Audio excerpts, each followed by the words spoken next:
François. Christophe Hoover et Guillaume Joinville viennent de connaître leur sort. À domicile, ils partiront en 7e position. Un ordre de départ qui les placera demain soir parmi les premiers à s'élancer depuis le plateau de Frascati. Car Metz accueille la 68e édition de la Gordon Bennett, la plus ancienne course aéronautique au monde. 24 équipes s'apprêtent à prendre le large à bord de ballons de 1000 m3 gonflés à l'hydrogène.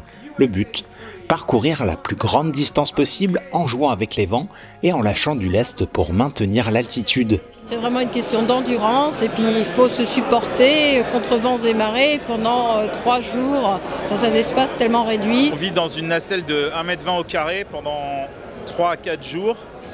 Donc c'est un peu la vie aux limites, hein. Quand il fait froid, il peut faire jusqu'à -20. Il y a l'altitude, parfois jusqu'à 6000 mètres.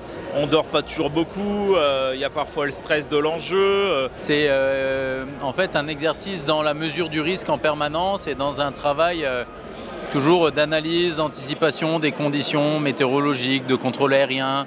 Et pour ça, on a encore une fois une équipe d'experts qui nous surveillent, qui nous encadrent, qui sont nos anges gardiens. Le lendemain, place au dernier préparatif. Autour des pilotes, les équipes s'activent, chacun apportant son aide pour que tout soit fin prêt. Les locaux de l'étape prennent le temps de vérifier une dernière fois leur trajectoire sur tablette. Calmes et concentrés, ils peaufinent les détails avant de s'élancer quelques heures plus tard. J'ai pas d'adrénaline, en tout cas je m'arrange pour pas en avoir. On fait tout pour que, on est organisé, on est préparé pour pas qu'il y ait de stress justement. Donc pour l'instant c'est très paisible et c'est parfait comme ça. Un événement qui suscite aussi l'admiration du monde sportif.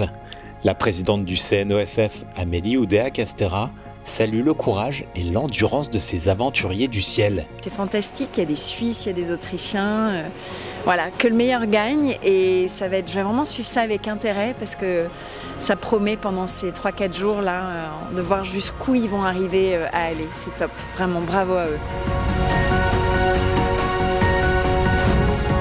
Le spectacle de drones et les montgolfières illuminent la nuit, puis vient l'instant tant attendu. Les ballons quittent un à un le plateau de Frascati sous les applaudissements.